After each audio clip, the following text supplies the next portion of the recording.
말씀 함께 봉독하겠습니다. 오늘은 데살로니가전서 4장 9절에서 12절 네 구절인데요. 우리 함께 다 같이 한 목소리로 천천히 함께 읽어보겠습니다. 시작. 형제 사랑에 관하여는 너희에게 쓸 것이 없음은 너희들 자신이 하나님의 가르치심을 받아 서로 사랑함이라. 너희가 온 마게도냐 모든 형제에 대하여 과연 이것을 행하도다. 형제들아 권하노니 더욱 그렇게 행하고 또 너희에게 명한 것 같이 조용히 자기 일을 하고 너희 손으로 일하기를 힘쓰라. 이는 외인에 대하여 단정히 행하고 또한 아무 궁핍함이 없게 하려 함이라. 아멘. 자리에 앉으시고요. 잠깐 기도하겠습니다. 우리의 그늘이 되어주시는 하나님, 오늘 우리의 예배 가운데 우리의 무더위에 더운 우리의 육체와 심령이 주님의 그늘에 쉬기를 원합니다. 우리보다도 더 우리의 예배를 준비해 주신 주님을 기대합니다. 주님께서 예비하신 귀한 응답의 말씀 오늘 우리에게 내려 주시옵소서. 성령이 한 분 한 분을 주장하여 주옵소서. 여기 서 있는 자의 인간의 모습 가려 주옵시고 오직 성령이 말씀하시옵소서. 모든 것 주님께 맡기오며 우리 주님 예수 그리스도의 이름으로 기도하옵나이다. 아멘. 휴가철이 되었네요. 어떻게 휴가 계획들 좀 세우셨나요? 제가 중학교 2학년 때 이맘때였습니다. 과로하시던 어머니께서 낮에 어쩔 수 없이 낮잠을 주무시다가 낮잠 주무시고 일어나셔서 뇌졸중으로 쓰러지셔서 중풍으로 그 이후로 회복하지 못하시고 계속 불편하게 생활하시다가 소천하셨습니다. 그때 친척들이 많이 했던 말들이 여름에 휴가라도 한번 갔으면 이런 일이 없었을 텐데 그 얘기가 너무 지금도 아프게 느껴집니다. 우리 어르신들은 휴가를 행복하게 잘 보내셨으면 좋겠어요. 제가 미국 선교사님들 만나가지고 정말 놀랬던 게 휴가를 이렇게 많이 가는지 1년에 한 2달은 가더라고요. 엄청 약오르고 왜 이렇게 선교하러 왔나 휴가하러 왔나 이랬습니다. 그랬는데 그 선교사님들 자녀들은 아주 그냥 대학만 가면은 그냥 바로 다 결혼해가지고 애들이 그냥 빵빵 나가지고 부모님이랑 사는 게 너무 행복한 거야. 엄마 아빠를 봤는데 너무 행복하게 잘 지내. 나도 빨리 결혼해서 엄마 아빠처럼 행복하게 살아야지. 그렇게 다 결혼하는 거예요. 우리 고생하며 살아온 어르신들, 내가 고생만 하는 게 과연 자식에게 최선이겠느냐, 잘 생각을 해보셔야 돼요. 고생해가지고 자녀들만 위해서 다 살아왔단 말이에요. 자녀들은 손에 물 한 모금을 안 묻히게 마음 고생하지 않도록 하면서 살아왔어. 그러니까 그 자녀들이 하는 말이 뭔지 알아요? 이렇게 고생만 하는 부모님처럼은 살고 싶지 않다. 그래서 결혼도 안 하고 자식도 안 낳고 편하게 살겠다. 엄마 아빠 보니까 너무 고생스럽다. 나는 저렇게 살 자신이 없다. 이렇게 돼버린 거예요. 시컨 자기 위해서 행복하게 살았던 미국 선교사 자녀들은 눈만 맞으면 그냥 바로 결혼해요. 용감하게 막 결혼하고 아이 낳고 열심히 사는데 고생하면서 자식만을 위해 살았던 우리 자녀들은 부모님처럼 살고 싶지 않다고. 딩크족이에요. 딩크족. 결혼했는데 애를 안 낳은 딩크족. 더블 인컴 노 키즈. 둘 다 맞벌이 하면서 애는 없으니까 편하게 살겠다. 이렇게 돼버린 거예요. 그래서 여러분 좀 여름이면은 자녀들한테 돈 좀 내놔라, 돈 좀 내놔라 하셔요. 돈 좀 내놓으라고 해서 좋은 거 여행을 좀 다녀오세요. 내년에는 그런 교회 프로그램도 만들어야 되겠습니다. 여러분이 자녀 덕 보고 인생을 재밌고 행복하게 살 수 있다는 걸 자녀들한테 보여주셔야 돼. 그래야지 자녀들 자녀를 낳으면 이렇게 보장받을 수 있구나, 이렇게 생각해야 결혼하고 자녀 낳을 거 아니에요. 여러분이 그걸 보여주셔야지. 여러분이 고생만 하면 자녀들은 더 결혼 안 하고 더 자녀 안 낳습니다. 여러분 이번 여름에는 재밌고 행복하게 살자고 우리 격려의 박수, 서로에게 격려의 박수 드리겠습니다. 재밌고 행복하게 살아갑시다. 그 에릭 에릭슨이라는 심리학자가 전 생애를 8단계로 이렇게 나눴어요.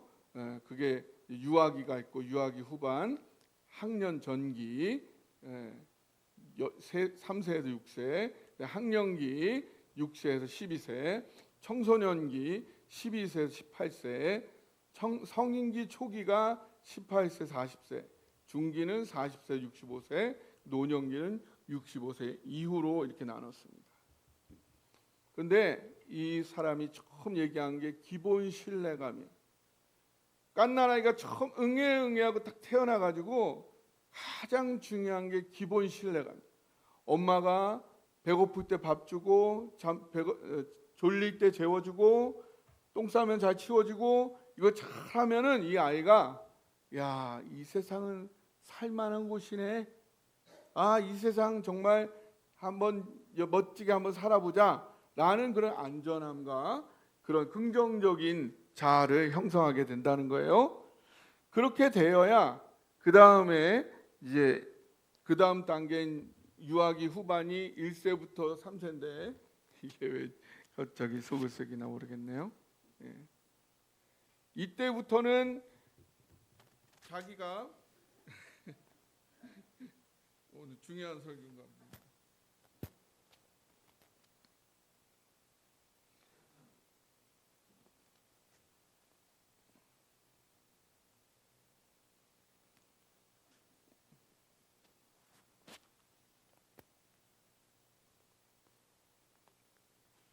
이게 유튜브로 나가가지고요. 여기 없으면 유튜브 소리가 줄어들어서 이제 된 것 같습니다. 그래서 기본 신뢰감이 잘 형성이 되어야 이 1세부터 3세까지 아이들의 중요한 특징이 뭐냐면 뭘 하려고 그러면 뭐라냐, 아니야 내가 할 거야, 나도 하고 싶어 하면서 자기가 막 하려고 하는 거예요. 근데 그런 아이들은 기본 신뢰감이 잘 형성된 아이들. 엄마 아빠가 잘 챙겨줘가지고 이 세상 살만해, 내 힘으로 내가 한번 해볼 거야 라는 자신감이 생겼다는 거예요. 그래서 이 기본 신뢰감이 잘 형성이 되어야 이 세상을 내 마음대로 내 힘껏 자신 있게 살아보겠다라는 이런 마음이 생긴다는 거예요. 이게 영적으로도 마찬가지예요. 영적으로. 여러분 중에 기본 신뢰감이 형성되지 못했던 우리들이 있을지라도 하나님의 사랑을 깊이 경험하다 보면은 거기서 자신감이 생기는 거예요. 내가 부모님 사랑 못 받았지만, 불우하고 어려운 삶을 살았지만 하나님이 그거보다 더 넓게 깊게 풍성하게 채워주시는구나, 인생 살아볼 만하네. 여러분이 부족했던 기본 신뢰감도 하나님의 사랑 안에서 그 결핍이 채워지고 넘쳐날 줄 믿으시기 바랍니다. 오늘 사도 바울이 이야기해주고 있는 것은 이렇게 하나님의 사랑을 충분히 누린 사람, 그 사람들은 어떻게 인생을 살아가야 하느냐, 어떻게 살아가면 좋겠느냐, 어떻게 살아갈 수 있느냐를 이야기해 주는 것입니다. 여러분도 여러분 얼굴을 볼 때마다 참 밝아지고 계시다라는 생각을 많이 하게 됩니다. 저도 너무 기쁘고 행복한데, 여러분이 말씀 보고 기도하고 예배드리고 찬양하고 하나님을 느끼면 느낄수록 자신감이 생기는 거, 하나님 날 도와주시고 나와 함께하고 계시다. 그렇게 되면 이제 자신 있는 삶으로 나가는데 첫 번째 어떤 삶으로 나가냐 하면 따라해 보세요. 자신이 책임지는 삶. 네. 내가 하나님 믿고 있는데 뭐를 의지하겠느냐? 나는 내가 책임지겠다. 내가 내 인생 내가 원하는 대로 하나님이 이끄시는 대로 하나님 뜻을 지키면서 내 힘껏 살아가겠다. 이런 마음이 든다는 것입니다. 그래서 오늘 성경에 보니까 11절 한번 읽어보겠습니다. 11절 같이 읽어볼까요? 시작. 또 너희에게 명한 것 같이 조용히 자기 일을 하고 너희 손으로 일하기를 힘쓰라. 예, 여기 보니까 손으로 일하기를 힘쓰라. 이거는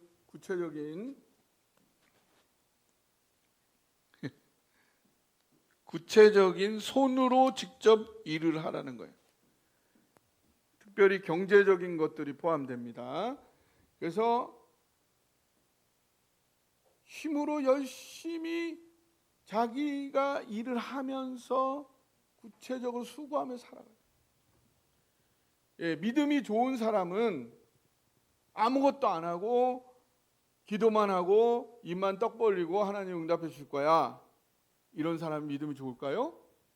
기도 많이 하는데 이런 사람은 성경이 말하는 믿음이 아닙니다. 성경 뭐라고 그랬어요? 구하고 찾고 두드리라 그랬어요.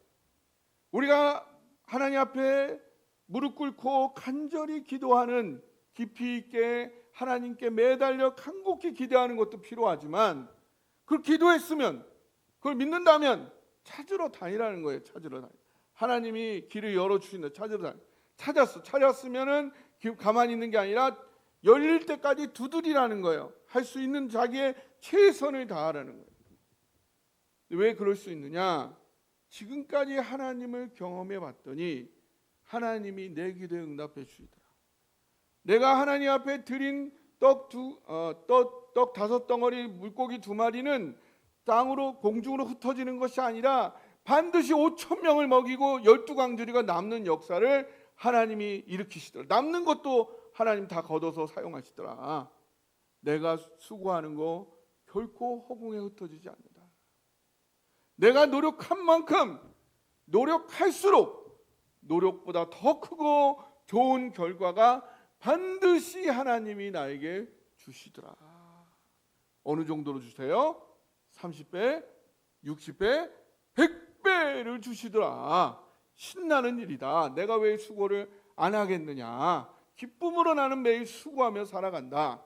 이것이 바로 우리가 하나님을 깊이 누린 사람이 나오는 삶의 모습이라는 사실이에요. 예. 그리고 또 어떻게 하냐면 11절에 또 보니까 앞절에 또 너희에게 명한 것 같이 조용히 자기 일을 해라. 그 당시에 보면은 이 데살로니가 교회에 정말 잘못된 종말 신앙이 온 거예요. 그렇게 들어와가지고 사람들이 그걸 받아들인 사람들은 주님이 내일 올지도 모르는데 무슨 일을 해?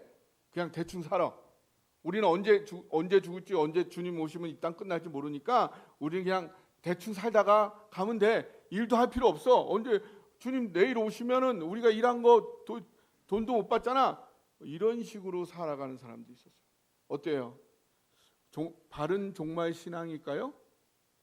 이거는 바른 종말 신앙이 아닙니다. 종말 신앙에 순기능과 역기능이 있어요. 종말 신앙의 역기능은 뭐냐? 역기능은 뭐냐면 아까 말한 대로 주님이 언제 오실지 모르니까 대충 살자. 이 세상 대충 때우면서 그냥 그럭저럭 이렇게 지내자. 이게 역기능이에요. 이건 잘못된 종말 신앙입니다. 그럼 종말 신앙에 순기능이 있어요. 순기능은 뭘까요? 순기능은 반드시 주님 오신다. 반드시 주님이 승리하신다. 반드시 주님께서 모든 것들을 하나님께서 심판하시고 하나님이 축복하실 그 날이 온다라는 생각을 가지면, 여러분, 내가 죽으면 어때? 내가 손해보면 어때? 그래서 죽어도 살고 죽어도 하고 손해봐도 하고 끝까지 하는 거예요. 그런 사람은 누가 이기겠어요? 그것이 바로 오늘을 정말로 치열하게 감사하게 행복하게 살아가는 역동적인 능력이 되는 종말신앙입니다.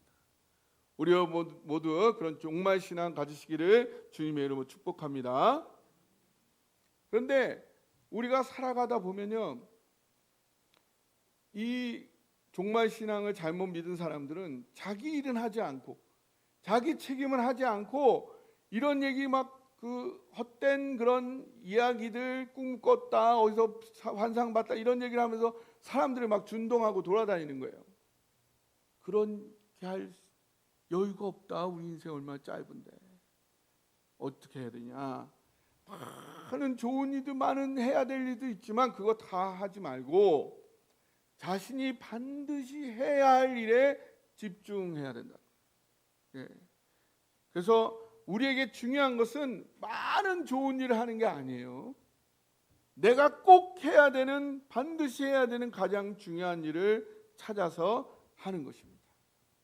그래서 내가 모든 것을 다 할 필요 없다. 내가 다 책임질 필요 없다. 하나님의 주권에 모든 게 달려 있어. 그렇다면 나는 내가 할 수 있는 가장 중요한 일에 집중을 하겠다. 이런 태도를 갖게 된다는 사실입니다. 그 다음에 또 어떤 태도를 갖게 되냐면요, 따라해 보세요. 다른 사람을 의존하지 않는다. 네, 여기 12절에 보니까 뭐라고 나왔냐면 아무 궁핍함이 없게 하려 함이라. 이 말이 그 어떤 뜻이냐면 누구에게도 의존하지 않는다는 뜻. 특별히 경제적인 독립을. 예. 우리가요, 하나님이 있고 사람이 있어요. 하나님이 있고 사람이 있어요. 누구를 의지해야 될까요? 예, 제 경험을 보면은 사람을 의지하는 것이 참 어렵더라고요. 제가 처음 그 신학교 1학년 때 6개월은 아버님이 그 남겨두신 돈으로 버텼어요. 근데 6개월 지나고 이제 방학이 됐는데 이제 돈이 하나도 없는 거예요. 많은 친구들이 이제 노가다나 뭐 이런 거 이제 아르바라도 해서 생활을 해야겠다 이러고 있는데 저는 그런 생각이 들었어요. 하나님이 나를 목회자로 불렀는데 하나님 부르셨다면 나는 일하는 것보다는 목회 준비를 해야 되는 거 아니냐? 그러면 하나님이 채워주실 거 아니냐? 이런 생각을 했는데 당장에 생활비가 없잖아요.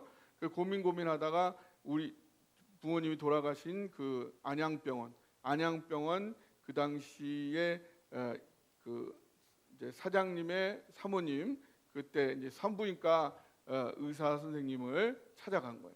찾아갔는데 어려우면 도와달라고 했었거든요. 그 말을 듣고 기도하면서 갔어요. 그래서 이제 도움을 요청해야 되는데 너무 그게 처음 요청하는 거라서 너무 힘들어가지고 병원을 한 3바퀴를 돌았어요. 들어갈까. 그러다가 제 마음 가운데 말을 하는 거는까지는 내 책임이다. 말하는 것까지 내 책임이고 그걸 하느냐 안 하느냐는 그분과 하나님 책임이니까 일단 말이든 하자.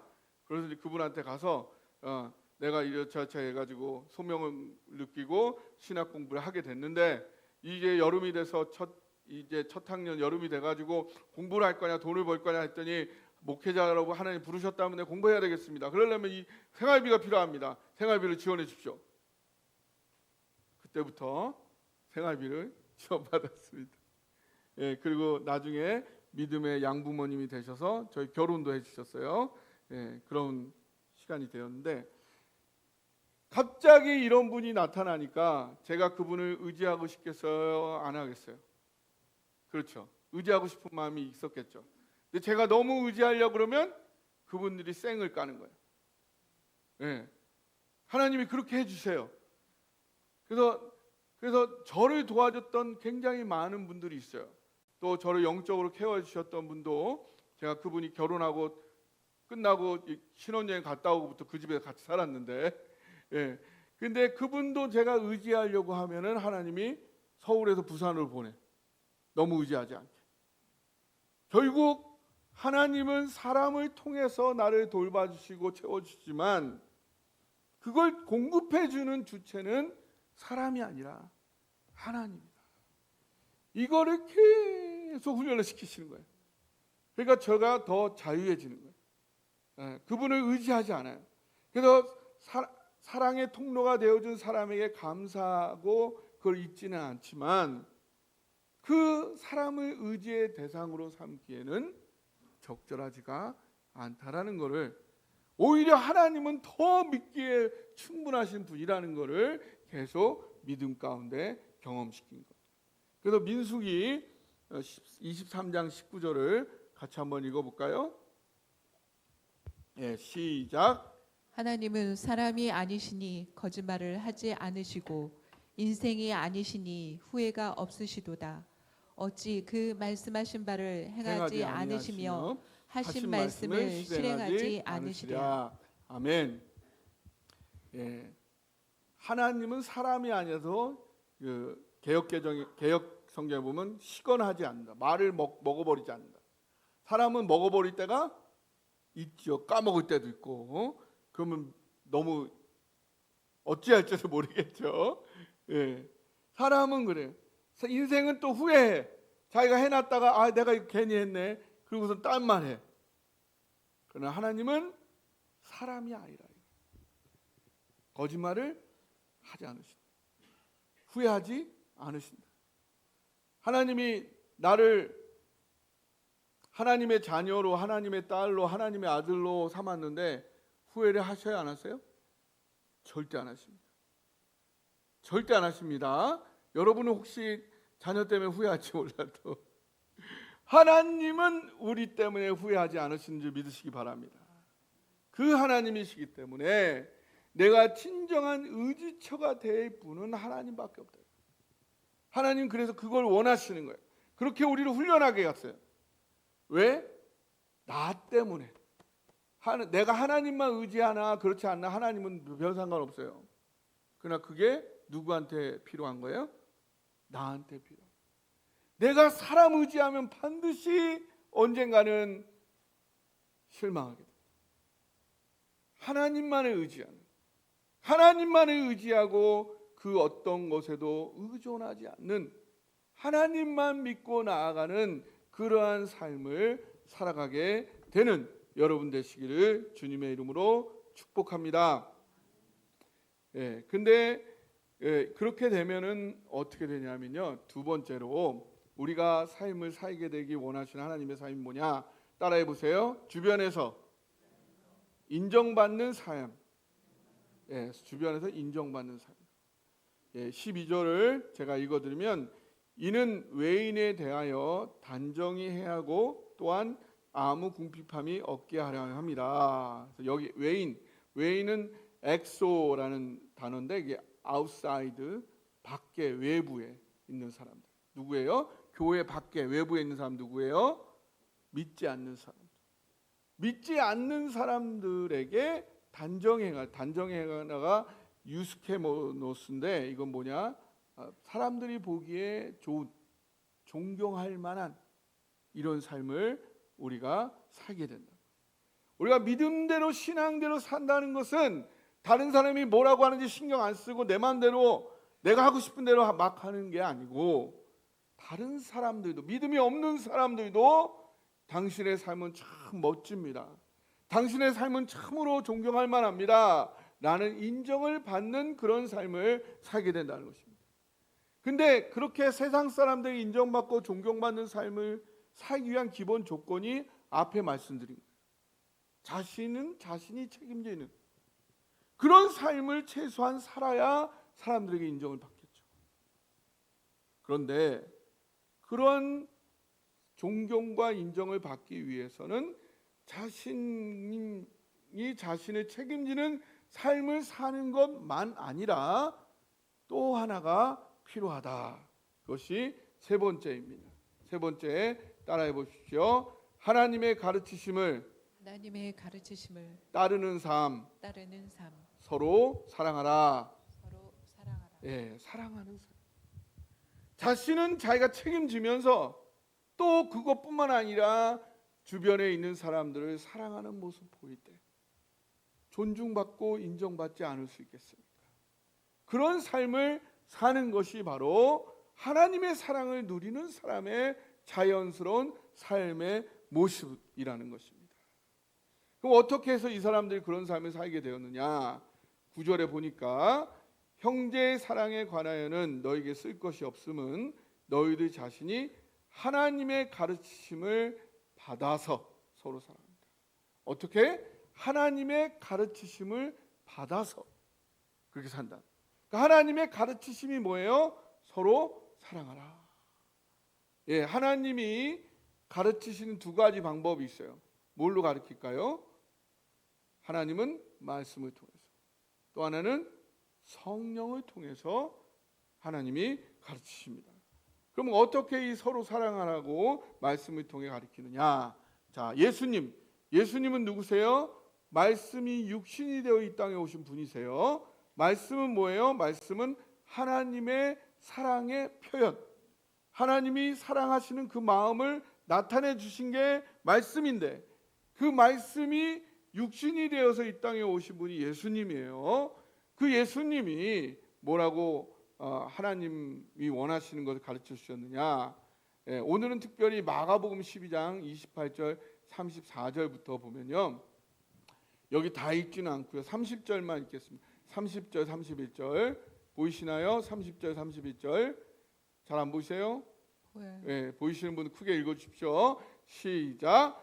내 마음을 다하고 목숨을 다하고 뜻을 다하고 힘을 다하여 주 너의 하나님을 사랑하라 하신 것이요, 둘째는 이것이니 내 이웃을 내 자신과 같이 사랑하라 하신 것이라.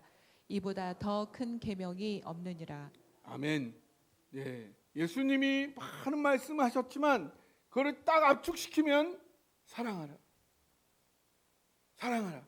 그 하나님의 말씀을 통해서, 예수님을 통해서 내가 하나님 말씀을 많이 읽고 그걸 묵상하고 거기에 깊이 들어가면 결론은 사랑하라. 사랑하라. 이렇게 된다는 것입니다. 근데 여기에 사랑의 대상이 누구예요? 30절 31절에 누구를 사랑하라고 그랬죠? 첫 번째, 하나님을 사랑하라. 두 번째, 이웃전이 있습니다. 이웃전에 누구를 사랑해야 될까요? 이웃을 누구처럼 사랑하라? 자신과 같이. 만약에 자신을 개떡같이 생각하고, 나는 아무것도 아니야, 나는 맛있는 것도 먹으면 안 되고 나는 그냥 남는 것만 먹는 그런 존재야, 그러면은 다른 사람은 어떻게 생각하겠어요? 너도 그래, 이렇게 생각한다는 거예요. 사람은 자기 이상을 사랑하지 못해요. 그러니까 어떻게 생각해야 돼? 따라해요. 나는 공주다. 네, 나는 공주다. 왜 하나님이 딸이니까, 하나님 딸이니까 최고 공주지, 우주 최고 공주예요. 그래서 제가 맨날 공주처럼 받침대에다 닦고 커피 드리는 거예요. 공주니까. 공주시니까. 공주, 내가 공주다. 그러니까 내 자신처럼 생각하라, 사랑하라, 공주처럼 사랑하라. 그래서 누구를 사랑해야 돼요? 하나님을 사랑해요. 하나님의 사랑. 여러분 손자가 나는 할머니 사랑해, 이게 저절로 나왔어요? 한 번도 안 보고 만나지도 않고 사랑도 안 해주고, 그런데 걔가 그런 얘기를 하겠어요? 나는 할머니 사랑해, 이 말이 나오려면 할머니가 얼마나 업어주고 얼마나 고생했기에 이런 말이 나왔냐고요. 그러니까 우리가 하나님 먼저 사랑한 게 아니에요. 하나님이 엄청 사랑해 주시니까 내가 하나님 사랑하게 된 거예요. 할렐루야.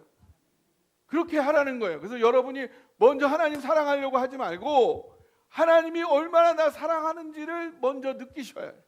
말씀을 통해서, 예배를 통해서, 기도를 통해서, 기도 응답을 받는 걸 통해서 하나님 나 이렇게 사랑하시구나. 그렇게 되면 뭘 느껴요? 하나님이 나를 우주보다 귀하게 여기시구나. 내가 진짜 공주네, 내가 몰랐네, 진짜 공주네, 이걸 알아야 돼. 그걸 알게 되면 내 사람도, 내 가족도 그렇게 귀하게 사랑하게 된다. 그래서 이 사랑 안에 하나님의 가르침이 다 쌍들이 다 들어있다는 거죠. 또한 성령을 통해서 성령을 통해. 요한복음 14장 16절에 보니까 보혜사 곧 아버지께서 내 이름으로 보내실 성령 그가 너희에게 모든 것을 가르치고 내가 너희에게 말한 모든 것을 생각나게 하리라. 성령님이 누구의 영이에요? 예수님의 영, 하나님의 영. 하나님은 어떤 분? 사랑이시죠. 사랑의 영이에요. 성령님이 오시면 우리한테 느끼는 게 뭐예요? 하나님 나 사랑합니다. 그 나도 사랑해야지. 나도 열심히 사랑하며 즐겁게 살아야지. 이런 생각이 듭니다. 그러니까 바울 또한 그 성령에 의해서 예수님을 바울이 눈으로 봤어요, 못 봤어요? 눈으로 직접 보지는 못했어요. 다메섹에서 나타나신 하나님을 예수님이 봤지만 직접 살아생전에 보지는 못했던 거예요. 그렇지만 그에게 성령님이 동일한 성령님이 역사하셨고 그가 로마서 13장 8절에서 10절에 이렇게 말하고 있습니다. 뭐라고 얘기했는지 같이 읽어보겠습니다. 시작. 피차 사랑의 빛 외에는 아무에게든지 아무 빛도 지지 말라. 남을 사랑하는 자는 율법을 다 이루었느니라. 간음하지 말라, 살인하지 말라, 도둑질하지 말라, 탐내지 말라 한 것과 그 외에 다른 계명이 있을지라도 내 이웃을 내 자신과 같이 사랑하라 하신 그 말씀 가운데 다 들었느니라. 사랑은 이웃에게 악을 행하지 아니하나니 그러므로 사랑은 율법의 완성이니라. 아멘. 성령에 의해서 사도 바울도 동일한 것을 느끼고 있었다는 사실입니다.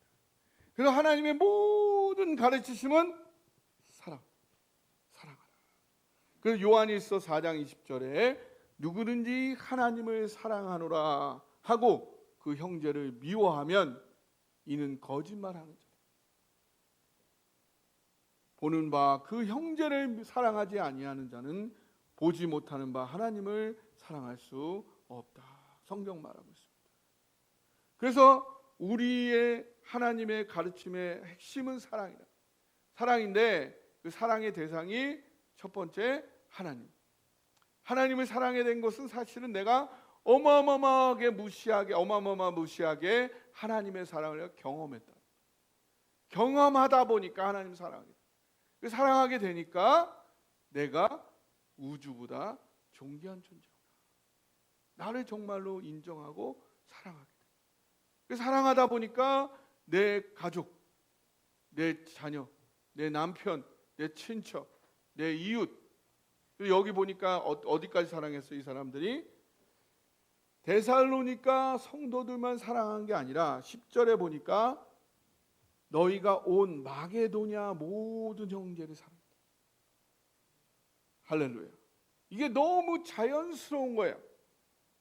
너무 자연스럽게 이렇게 사랑했어요. 또 나중에는 외인들까지, 믿지 않는 자들까지 사랑하는 이러한 사랑에 넘치는 역사가 일어나는데, 이게 뭐랑 비슷하냐면요, 에덴 동산. 에덴의 뜻이 뭐라고요? 에덴의 뜻이 뭘까요? 에덴의 뜻은 기쁨이란 뜻입니다. 기쁨의 동산. 하나님이 인간을 만들어 놓고 기쁨의 동산에 살게 했어요. 왜 하필 정의의 동산이 아니라 기쁨의 동산일까요? 왜 기쁨의 동산에 살게 했어요?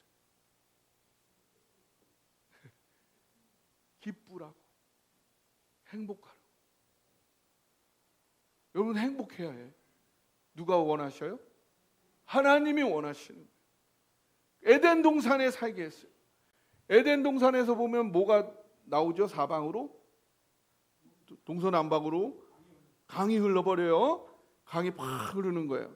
샘이 막 넘쳐나면 막 사방으로 흘러가잖아요. 여러분이 에덴이에요. 여러분의 마음이 에덴이에요. 하나님의 사랑이 여러분이 막 누리다 보면 그게 막 사방으로 주변으로 막 퍼져나가는 거예요.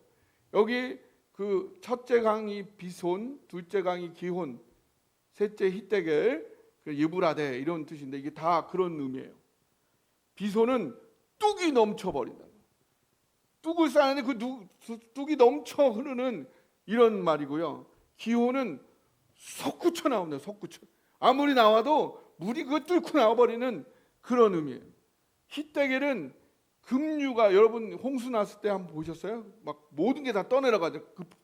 급격하게 천천히 가던 물이 확 나는 그게 바로 히데겔이에요. 그 정도로 놀라운 역동성이 하나님과의 만남 가운데 흘러나오고 있다. 유브라데는 무슨 뜻이야? 달고 맛있다. 그렇게 막 나오는 게 힘들고 어려운 일이 아니라 그게 너무 달고 맛있다. 이런 것이 여러분이 하나님을 누리고 함께 하다 보면 이런 게 막 솟아나옵니다. 그래서 하나님의 은혜가 있으면요 행복하고요. 그 기쁨은 나에게만 머물 수가 없어요. 여러분, 나에게만 머물게 돼요. 아직 잘 모르시네. 이거는 그런 성격의 것이 아니에요. 하나님의 사랑은 나에게만 머물 수가 없어요. 그걸 나누지 않고는 견딜 수가 없어요. 사방으로 넘쳐 흐르게 되는 거예요. 우리 토요일마다 아주 행복하게 잘 지내시고도 계신데 힘들면 와서 막 소리도 지르시고 화도 막 내시고 그러고 가시는데 그러다 보니까 행복해지시나 봐요. 서로 사랑도 하시고 맛있는 거 있으면 꼭 갖고 오시고 서로 나눠주고 그리고 또 전에 누가 우리 교회 나오다가 안 나왔는데 어떻게 해야 되지? 그러면서 막 그런 사람들 막 생각하시고 그게 자연스러운 일이에요. 그런 일들이 놀랍게 우리에게 일어나기를 원합니다. 근데 이 시대에 우리가 특별히 사랑에 필요한 사람 대상들이 있어요. 누가 있냐면 특별히 우리나라의 70대 남자와 20대 남자들이 굉장히 요즘 생각이 비슷하답니다. 근데 그들의 공통적인 생각이 뭐냐면 우린 너무 억울하다. 이런 생각을 갖고 있대요. 70대 어른들도 마찬가지고 20대들도 똑같은 생각을 갖고 있잖아요. 우린 너무 억울하다. 70대 어른들은 뭐가 억울하냐? 나는 평생 죽도록 고생해서 돈만 벌었는데 돈 버느냐고 이 세상 변하는 거에 적응하지도 못하고 근데 말년이 됐는데 아무도 안 챙겨준다. 너무너무 억울하다. 그래도 우리 아버지는 우리 형님들은 누가 챙겨줬는데 이 시대가 돼보니까 아무도 안 챙겨주고 나만 못났다고 그런다. 억울하다.